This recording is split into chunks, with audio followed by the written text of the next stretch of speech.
가장 좋아하는 음식 뭐든 괜찮으니까 그걸로 우선해라. 그리고 천천히 약간 음식의 질을 바꾸는 게 좀 더 낫지 않았나 싶어요. 이상한 과자, 초콜릿 이런 걸 되게 선호한다라고 합니다. 그 정도는 좀 힘들 것 같긴 한데 그래도 일반적인 우리가 생각하는 탄단지가 어느 정도 들어간 초콜릿은 피자. 네, 안녕하세요. 1트입니다. 오늘은 벌컵 특별 게스트 메르시안 식장 이가람 대표님을 모셨습니다. 안녕하세요. 안녕하세요. 이렇게 찍는 게 좀 어색하긴 한데 이제 그 메르시안 식장을 운영하신 지 좀 오래 되셨잖아요. 7년, 8년 정도 네. 됐고 그 메르시안 식장을 이제 7, 8년 정도 운영을 하시면서 이 마른 사람들 한 몇 명 정도 티칭을 저희가 2018년부터 시작을 해가지고 네. 지금 4,600명 정도가 수강을 했어요. 이 벌크업 프로젝트라는 클래스를. 밀린 킬로그램으로 따지면 2만 킬로 2만 킬로 정도 증량했습니다. 저는 뭐 아시는 분은 뭐 아실 거고 이때가 제 키가 188인데 55kg대였고 제가 최근에 93kg까지 체중을 좀 증량했었거든요. 40kg 가까이니까 어떻게 보면은 성인 여성 좀 마른 사람 한 명 들어간 게 아닐까. 지금은 이제 단체 바디 프로필 계획하고 있어서 약간 커팅 중입니다. 이제 이 메르시안 식장을 운영하시면서 이제 마른 사람들을 어떻게 이제 벌크업을 시켜야 되는지 사실 거의 이제 이불이 난 그렇죠. 계속 그것만 했었으니까. 엄청나게 많은 정보가 있으시겠지만 그래도 이 한 영상에서 최대한 가장 궁금해할 만한 정보들을 정리를 해서 좀 질문을 드려볼까 합니다. 네, 좋습니다. 다 말씀드리도록 할게요. 저도 이제 마른 분들을 많이 이제 티칭을 하면서 많이 본 케이스가 뭐냐면 가장 많았던 케이스가 일단 소화력이 안 좋으신 분들. 그렇죠. 네, 소화력이 안 좋으신 분들이 굉장히 많은데 이제 이를 보완하기 위한 전략이라고 하면 하나 말씀해 주실 수 있을까요? 소화력이 항상 늘 이슈가 있긴 있었어요. 제가 처음 공부를 했던 시점에서 그 우수 선생님한테 제가 강의를 정말 많이 들었었거든요. 그래서 뭐 제가 질문도 하고 마른 체형, 소화력 이런 거 여쭤보면은 소화력이라는 거는 점점 적응할수록 좋아진다라고 하기 때문에 내가 만약 소화가 어떤 음식을 먹었을 때 이 정도가 가능하다면 그거를 천천히 끼니수를 늘려서 적응시키라라는 게 그 당시에 좀 답변이었어요. 그리고 그 저희 선생님들 중에서도 진짜 말랐는데 소화력 문제가 있었던 분들이 있었거든요. 항상 해결이 되는 시기가 하나가 있었어요. 어떤 식일까요? 이상하게 군대 훈련소만 가면은 어떤 군대 초창기 2등병, 1병 때는 소화 문제가 다 해결이 되었다고 하더라고요. 매번 일정한 시간이랑 적당량의 식사랑 적당량의 운동, 라이프 스타일이 계속 고정돼요. 그러면 생각보다 그렇게 문제가 없던 경우가 많았습니다. 이거를 1차적으로 하는 게 제일 좋은 것 같아요. 그리고 근데 부차적으로 이걸로도 해결이 안 되는 사람들이 있어요. 이거는 진짜 뭔가 약간 진단적인 부분에서 문제가 있는 분들도 있는데 그래도 정말 쉽게 해결하자면은 여기에 일론짐에 있는 연철 선생님한테도 좀 도움을 많이 받았었거든요. 가장 쉬운 건 효소의 문제가 좀 컸던 것 같아요. 탄수화물, 단백질, 지방을 일정량 이상을 소화 흡수해야 되는데 많은 사람들이 벌크업 하다 보면 그 부분이 좀 부족하다 보니까 이게 소화 흡수가 안 된 상태에서 대장으로 내려가면은 이게 대장에서 트러블을 일으키고 배가 아프고 그런 문제 때문에 다음날 식사도 못하고. 근데 이게 간단하게 소화 효소를 먹는 것만으로도 어느 정도 해결이 되긴 하더라고요. 그래서 이 정도면은 웬만한 90%는 해결되긴 썼습니다. 규칙적인 식사, 매번 일정한 시간에 일어나고 자고 그것도 안 되면 소화 효소 같은 걸 먹는다든가 그런 게 좀 있는 것 같아요. 보통 이제 우리가 탄수화물 흡수가 느린 탄수화물을 먹으면 이제 뭐 건강에 좋다. 네. 그래서 이제 벌크업 하시는 분들도 막 좀 흡수가 느린 탄수화물을 막 먹으려고 하시는 분들 생각보다 많아요. 근데 이게 어떻게 보면 좀 이슈가 있을 수 있는 부분이라서 혹시 좀 이런 부분에서 어떻게 생각하시는지. 그러니까 뭐 백미보다 현미가 좋다라든가 아니면 흡수가 느린 탄수화물 위주로 먹는 게 벌크업이 좋다라는 거긴 한데 근데 사실 이게 흡수 속도 이전에 흡수가 먼저거든요. 그게 소화 단계에서 뭔가 트러블이 생긴다면은 아무리 흡수가 느린 탄수화물이더라도 이점이 없어요. 마이너스가 될 수도 있는데 그러니까 현미를 많이 드시려고 해요. 현미가 뭐 나쁘진 않죠. 비타민군이 더 들어가 있어가지고 미량 영양소적인 부분은 이점이 있긴 하지만 현미 자체는 소화가 정말 좀 힘들긴 하죠. 식이섬유가 많아서. 네, 그리고 사실 물리적으로도 힘든 게 그냥 일반적인 백미에다가 한 겹의 쉴드가 있는 거다 보니까 좀 쉽진 않아요. 저는 그냥 개인적으로 현미보다는 오히려 백미가 더 괜찮지 않나 싶기도 해요. 흡수가 일단 우선이고 그리고 어차피 한식이라는 거는 여러 가지 음식들을 같이 먹잖아요. 탄수화물, 단백질, 지방, 고기라든가 야채. 그럼 자연스럽게 GI는 많이 낮아져요. 생각보다 저도 이제 그 마른 분들 티칭을 하다 보면 현미라든가 뭐 이런 흑미밥이라든가 좀 콩밥 이런 걸 추천하는 경우가 사실상 거의 없어요. 거의 없는 것 같아요. 맞아요. 소화가 먼저죠. 그러면 이제 우리가 이제 체중 증량을 하는 과정에서 벌크업을 하는 과정에서 아무래도 이제 체중이 정체가 될 때가 온단 말이죠. 네. 근데 그때는 이제 어떤 식으로 이제 정체를 뚫으셨는지. 그게 정체기가 오게 되면은 사람들이 보통 먼저 하는 행동이 섭취량을 막 늘리잖아요. 이게 사실 정답은 아닐 때도 있더라고요. 특히 일반적으로 마른 체형인 같은 게 더 그런데 일단 마른 체형이 이제 벌크업을 했을 때 생기는 정체기는 일단 크게는 좀 두 가지긴 해요. 첫 번째는 대사량이 늘어나서 생기는 정체기, 두 번째는 항상성 때문에 생기는 정체기인데 이 첫 번째 대사량은 이건 뭐 자연스러운 거예요. 체중이 50kg였던 사람이 60kg로 늘어나면 당연히 몸에서 소비된 에너지가 10kg 정도는 더 커지잖아요. 당연히 더 먹어야 돼요. 그럼에도 불구하고 체중이 안 늘어나신 분들이 있어요. 2, 3주 했는데 안 늘어나. 근데 이런 경우는 그냥 보통 항상성 때문에 생기는 정체기거든요. 이 항상성이라는 거는 어떠한 성질을 계속 유지하려고 하는 그 성향인데 체온이라던가 혈압 같은 경우에도 늘 웬만해서 일정 정도를 유지하려고 하잖아요. 근데 문제가 근육이랑 체중도 일정량을 유지하려는 성향이 엄청나게 강해요. 준열 쌤이 50kg라고 쳐요. 평생 동안 50kg로 살아있기 때문에 이 50kg에 내 모든 인체 시스템을 10년, 20년, 30년 동안 맞춰놨어요. 어떻게 보면 억지로 운동하고 어떻게 보면 억지로 더 먹어서 체중을 10kg 늘려놨네? 그런데 우리 몸은 계속 돌아가고 싶은 거예요. 여기에 대한 줄다리가 팽팽해지는 순간이 보통 사람이 한 4kg에서 6kg 정도에 발생을 하거든요. 그럼 거기서는 사실 섭취량을 늘려도 여기서 너무 강하게 잡아당기고 있기 때문에 사실 체중이 안 늘어나요. 그럼 여기서 사람들이 제일 먼저 하는 실수는 여기서 섭취량을 더 늘려요. 또 늘려요. 뭐 많으면 1000칼로리, 1200칼로리 더 먹다 보니까 소화기관이 못 따라와가지고 나중에 요요가 온다던가 실패할 가능성이 커요. 탈이 나기도 하고. 그렇죠. 그런 문제가 크기 때문에 이게 항상성 정체기가 왔다는 그 증거는 섭취량을 늘렸어요. 근데 2, 3주 지나고도 체중이 안 늘어난다? 그러면 이거는 항상성 정체기예요. 그럼 이거 해결 방법 진짜 너무 간단하거든요. 그냥 섭취량 늘린 상태에서 다른 거 하지 말고 적어도 3주 길면 한 달 정도 버티면 내가 이제 기억해야 될 체중이 한 요 정도 되는 것 같다라고 이 줄다리기의 힘을 점점 풀어요. 그럼 어느 순간 체중이 늘어나요. 그런 식으로 정체기를 탈출하는 게 좀 현명한 방법이고 저도 처음에는 굉장히 힘들었었고 애매하게 했다가 지금은 이렇게 잘 판단해서 이게 원인이고 이게 원인이구나 해서 적절하게 정체기를 탈출하고 있고 회원님들도 그걸 코칭하고 있습니다. 적응기가 필요하다는 말씀이. 그렇죠. 몸이 기억할 수 있는 그런 기간이 무조건 필요해요. 보통 이제 벌크업을 하겠다고 운동을 시작하시는 분들이 대부분 이제 처음 운동하시는 분들이 대부분이란 말이죠. 근데 이제 우리가 늘 유튜브라든가 뭐 이런 자료들을 봤을 때 약간 옛날 이야기일 수도 있지만 중량을 많이 늘려야 된다, 무게를 많이 쳐야 된다 이런 이야기를 하잖아요. 대표님께서는 중량 아니면 자극중 이 초보자분들한테 어떤 거를 더 먼저 우선순위를 이게 제가 과거에는 중량을 늘리는 게 맞다고 생각했어요. 왜냐면 이게 점진적 과부하가 근성장의 핵심이긴 하니까 그렇게 생각했을 수밖에 없는 이유가 어느 정도 경력이 있는 상태였기 때문에 중량만 올리면 그 몸이 성장한 게 보였거든요. 근데 이게 초보자한테는 또 다르게 적용이 돼요. 왜냐면 이게 정확히 말하면은 자극 때문에 근육이 성장한다는 그 개념은 아니거든요. 내가 자극을 잘 잡는다? 그럼 자세를 잘 잡는 거예요. 그리고 속도도 템포를 적정하게 가져갈 수 있는 거고 가동 범위도 일정하게 유지할 수 있다는 말이거든요. 그래서 이걸 먼저 잡아야지만 운동의 질이 높아지기 때문에 중량이든 횟수로 늘리는 게 사실 유의미하고요. 이런 경우도 있었거든요. 한 달 정도 자체적으로 실험을 해본 적이 있었어요. 회원님들 대상으로 코칭을 하는데 중량이랑 그 횟수를 안 올렸어요. 자세랑 자극이랑 이 운동인 질적인 부분만 잡아서 했는데 근육량이 많이 늘어나요. 그럼에도 불구하고. 그리고 그 이후에 중량이랑 횟수를 천천히 늘리다 보니까 이게 좀 더 시너지를 일으켜서 잘 늘어나더라고요. 자극이 좀 더 중요하다. 네, 어떻게 보면은 그런 질적인 부분이 더 중요한 것 같아요.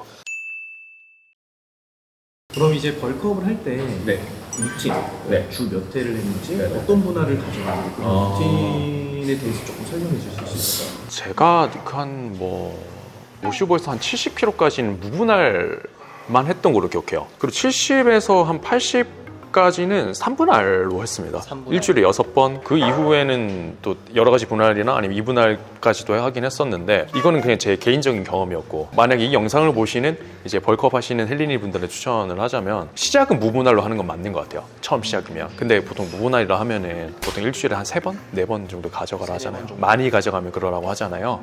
근데 이게 아까 했던 말이랑 또 겹쳐지는데 운동 초보자들 한 달 차까지는 운동 스킬적인 부분이 너무 부족해요. 너무 부족해서 사실 빈도를 무분할이라고 하더라도 5번, 6번 가져가는 게 사실상 맞긴 맞더라고요. 그러니까 운동량은 많이 가져가지 말고 적정하게 운동 가지수는 적당하게만 가져가되 월, 화, 수, 목, 금, 5일을 똑같은 종목으로 가져가는 거예요. 그러면은 이게 스킬적인 부분이 일주일에 2번 공부, 3번 공부하는 것보다 5번 똑같은 걸 공부하는 거 훨씬 올라가잖아요. 그럼 거기서 얻는 것들이 훨씬 더 많아요. 그래서 오히려 무분할로 주 4회, 5회 빈도수를 높여서 뭐 3주나 한 달 정도 하고 난 다음에 그 이후에 뭐 한 2달 차부터는 2분할로 넘어가는 게 맞는 것 같긴 합니다. 요거는 확실한 것 같은 게 빈도는 높으면 높을수록 성장은 빠른 것 같습니다. 일주일에 4번 운동하는 사람보다 5번, 5번 하는 사람보다 6번. 근데 뭐 7번까지는 좀 오버인 것 같고. 가장 성장이 딱 두드러지게 나타났던 운동이 있을까요? 이게 좀 어렵긴 한데 이거는 한 가지를 뽑는 게 너무 어려운데 그래도 굳이 뽑자면 여러 가지 운동 다 좋지만 저는 뭐 벤치프레스지 않았나. 이게 뭐 다른 이유보다는 일단 우리 벌크업을 하는 목적이 뭐 건강도 건강이지만 일단 외적으로 드러나야 되잖아요. 벤치프레스로 얻는 가슴, 전면 삼각근, 삼두가 이게 내가 그냥 편하게 있을 때 가장 도드라지는 부분인 것 같아요. 그렇죠. 가슴이 커지고 어깨 전면이 커지고 삼두는 또 이두번은 좀 더 빠르게 크고 부피가 크니까. 그러면 이제 우리가 벌크업을 하다 보면 지속적으로 벌크업을 하는데도 한계가 있고 어느 정도 이제 체지방이 어느 정도 늘어나면 이제 커팅을 해야 되는 다이어트를 해야 되는 시기가 온단 말이죠. 다이어트를 시작을 해야 되는 이제 기준이 어떻게 될까요?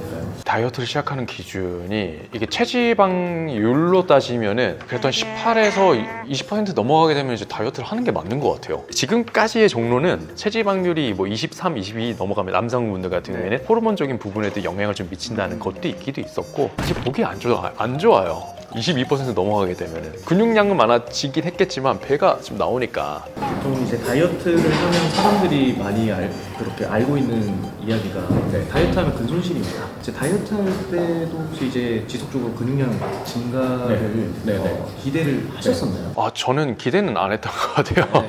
다이어트가 두 가지로 나뉘는 것 같아요. 마른 비만인 사람이 다이어트 하는 거랑 벌크업을 성공하고 난 사람이 다이어트 하는 사람 두 가지인데 후자는 근육량 증가는 거의 힘들다고 봐야 될 것 같긴 하고요.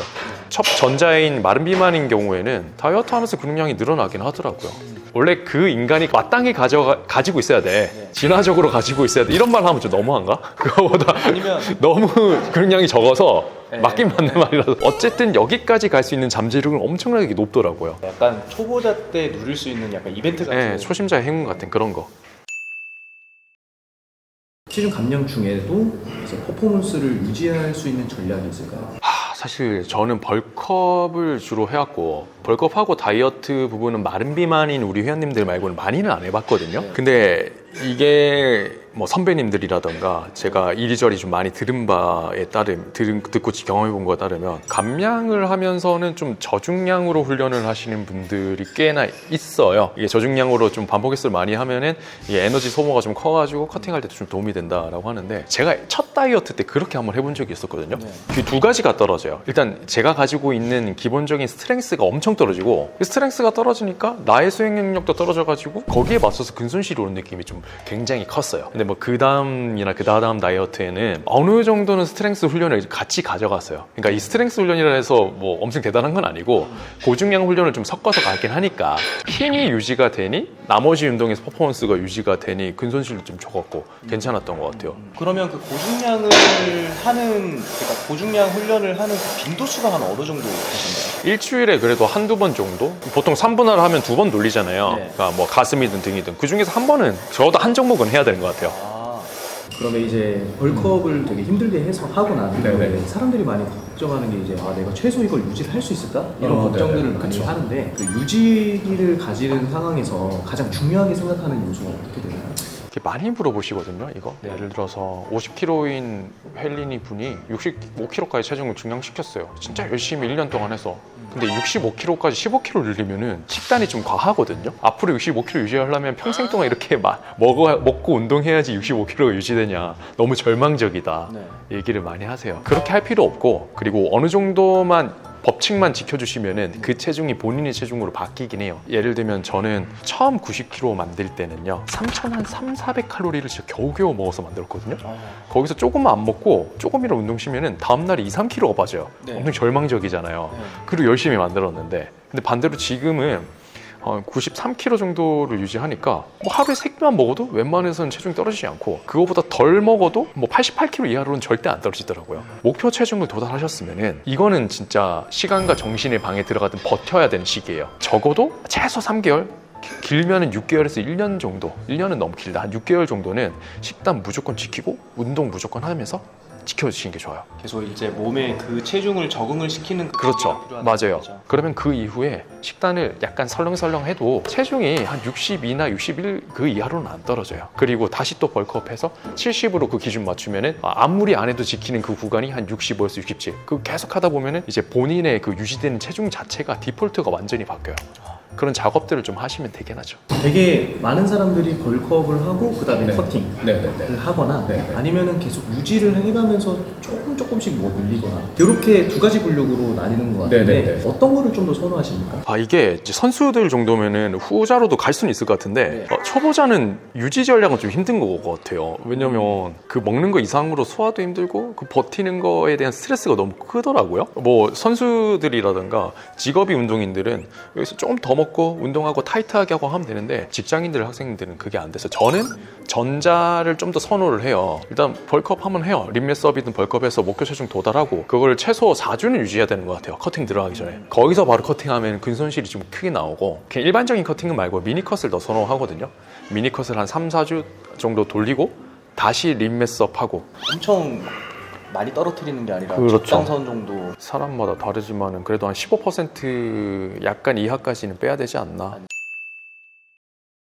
네, 그럼 이제 마지막으로 이제 벌크업을 하시는 분들 중에서 사실 이 생각을 안 하시는 분들은 없는 것 같은데 이제 벌크업 중인데 식욕이 너무 없어요 라고 하시는 분들이 사실 거의 100이면 100 다 이렇게 계셨던 것 같아요. 그래서 식욕이 너무 없을 때는 어떻게 하는 게 좋을지. 개인적으로 저는 이게 좀 많이 먹기 위해서 했던 것 중에 하나가 저는 오이냉국 같은 걸 먹으면은 오이냉국이요? 네, 그러니까 저한테만 좀 적용이 되는 건데 식욕이 그냥 엄청 돌아요.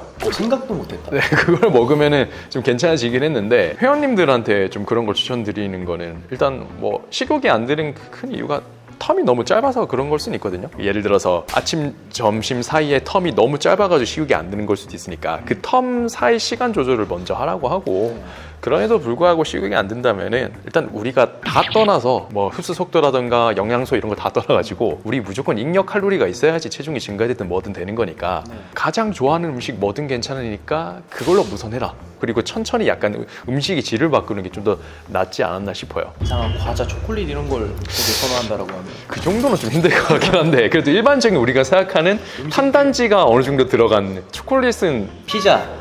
피자까지는 괜찮은 것 같아요. 내내 먹는 건 아닐 테니까 가장 힘든 그 끼니가 있으면 선호하는 걸로 좀 해서 살찌우겠다고 하면 주변 사람들이 그냥 아무거나 먹어. 뭐 햄버거, 피자, 뭐 정말 술이든 뭐든 그냥 아무거나 다 먹어.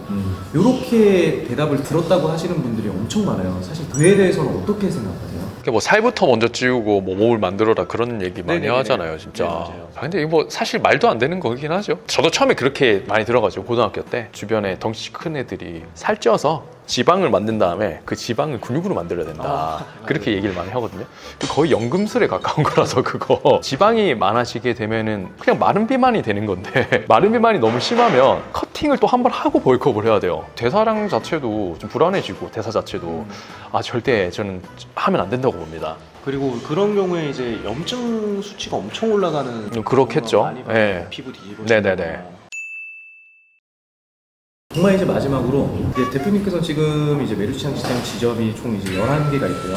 결혼도 하셨고 그다음에 뭐 이제 유튜브 이것저것 되게 일들이 굉장히 많으실 텐데 심지어 지금 저희 이제 메르시안 시장에서 단체 바디 프로필 찍는다고 다이어트까지 하고 계시는 상황이잖아요. 근데 이 모든 스케줄을 관리하면서 운동 스케줄을 어떻게 가져가시는지 쉽지는 않죠. 이게 9시부터 9시까지 또는 10시까지 일을 하긴 해야 되니까. 그런데 이게 이런 일을 하기 전에 지점이 많아지기 전처럼 운동을 열심히 하기는 힘들어요. 그래서 운동 정말 많이 하시는 분들처럼 분할수를 많이 가져가진 못해요. 3분할, 4분할, 5분할 이렇게 가져가지는 못하고 하고 짧은 시간에 짧게 끝내되 빈도를 굉장히 높일 수 있는 2분할로 가져갑니다. 2분할을 할 수밖에 없는 상황이긴 해요. 저는 최대한 가성비를 챙기는. 네, 가성비를 챙겨서 한 1시간에서 많으면 1시간 10분 정도에 끝낼 수 있게 가슴 적당히, 등 적당히, 팔 적당히 해가지고 쪼개서 탁탁탁 넣는 형태로 가고 있습니다. 그렇게 하면은 시간 분배하면서 운동도 빨리빨리 끝낼 수 있고 할 수 있는 것 같아요. 오늘 이렇게 메르시안 식장 이가람 대표님을 모시고 좋은 이야기를 많이 한번 나눠봤습니다.